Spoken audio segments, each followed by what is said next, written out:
Welcome to this explainer. Today, we're diving into an absolutely fascinating clash between 19th century philosophy and modern cinema. We're looking at a theoretical 2026 film adaptation of The Odyssey, directed by the one and only Christopher Nolan, and we're going to break it all down using the razor-sharp philosophy of Arthur Schopenhauer. Seriously, if you think you know the story of Odysseus, get ready, because we're about to completely shatter that perspective.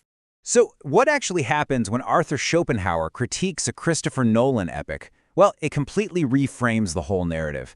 Instead of your standard heroic tale about memories, survival, and just trying to get back home, the story suddenly becomes this massive metaphysical tragedy about our absolute refusal to wake up from a dream. The film treats surviving as a noble quest, right? But as you'll see, Schopenhauer views this as a huge misunderstanding of what we actually are. Section 1. The Illusion of Immortality. You know, throughout history, we've been totally obsessed with this idea that our specific personalities and memories, will somehow survive after we die. Well, Schopenhauer pulls zero punches here. He looks at writer Jean-Paul's desperate clinging to personal immortality and calls it not just absurd, but a harmful error. For Schopenhauer, your personal consciousness is basically just a temporary, secondary function of the brain. Believing that your specific personality survives death, that literally makes it impossible to grasp the true indestructibility of your actual essence. It's kind of like believing a shadow can exist without the object casting it. To really wrap our heads around this, let's talk about palingenesis. Look, most of us think of reincarnation as metempsychosis, where your whole soul, memories and all, just pops into a new body. But Schopenhauer argues for palingenesis. In this view, when you die, your individual identity dissolves completely, like a chemical base separating from an acid. But, and here's the kicker, your underlying indestructible essence, which he calls the will, persists. It eventually combines with a brand new intellect to form a new being. So the actors stay the same, but the masks they wear, completely different. Moving on to Section 2. Schopenhauer's indestructible will. Because if the personality vanishes, what on earth is actually left? This brings us to a definitive split in Schopenhauer's worldview. On one side, you've got Erscheinung, or appearance. This is your intellect, your memory, your ego. It's temporary, it's trapped in time, and it relies entirely on your physical brain. Honestly, it's a total illusion.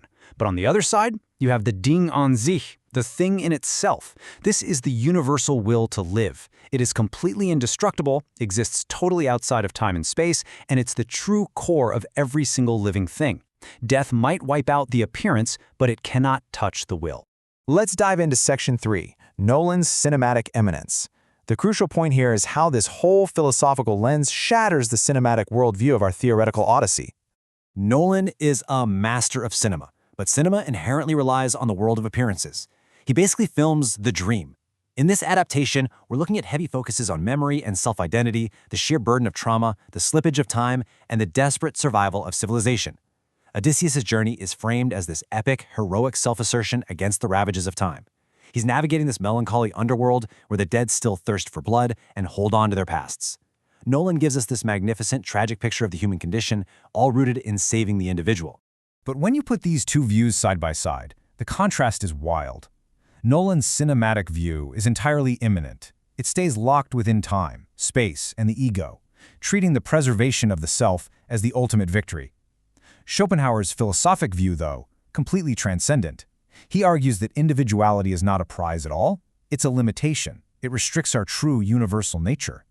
So while Nolan paints this gorgeous picture of the illusion of time, Schopenhauer is practically shaking us, demanding we wake up from it. Which leads us to Section 4, the ego's trap.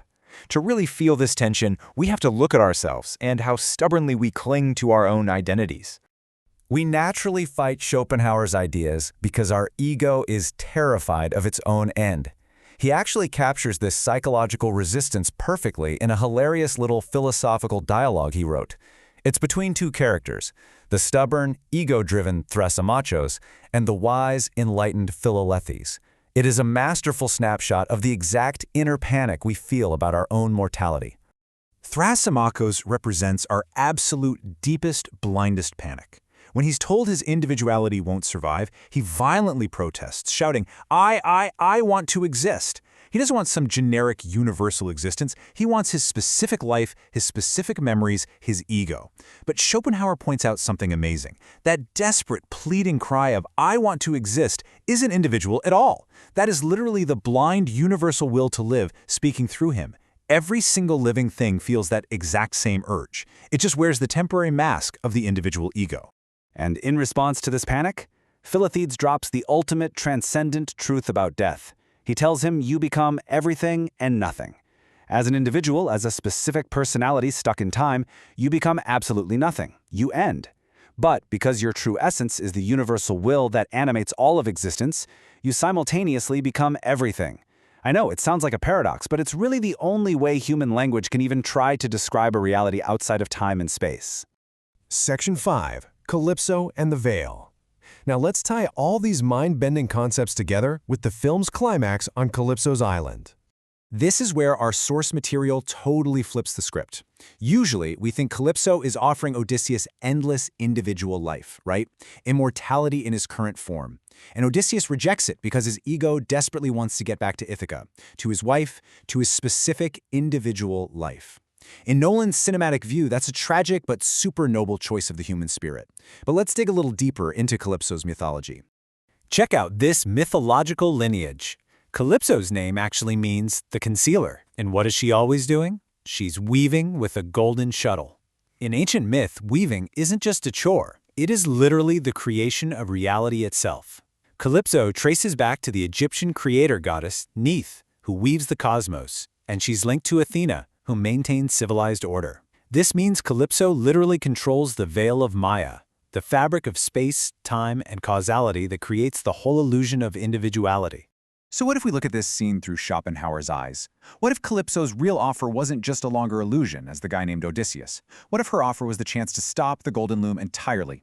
Just imagine the visual. The shuttle stops, the threads of reality literally reverse, the island, their bodies, the very concepts of past and future, it all dissolves into pure, formless golden light. Calypso is offering to strip away the veil of Maya, dissolving both their egos back into the pure, eternal will where there's no separation between subject and object. And this brings us to the profound tragedy of the story, and a really haunting question for all of us. When Odysseus rejects Calypso to go back to the bloodshed and trauma of Ithaca, he thinks he's choosing reality. But through Schopenhauer's philosophy, Nolan's Odysseus didn't heroically choose reality. He tragically chose to stay asleep inside the ego's dream. He was offered the ultimate awakening, the chance to step outside of time completely, but his blind will forced him to cry out, "I want to exist," and he chose the illusion. So it forces us to ask, if you were given the ultimate chance to awaken from the illusion of time and identity, would you let go, or would you still desperately cling to your I? Think about that one for a while. Thanks for joining me for this explainer, and until next time, keep questioning the world around you.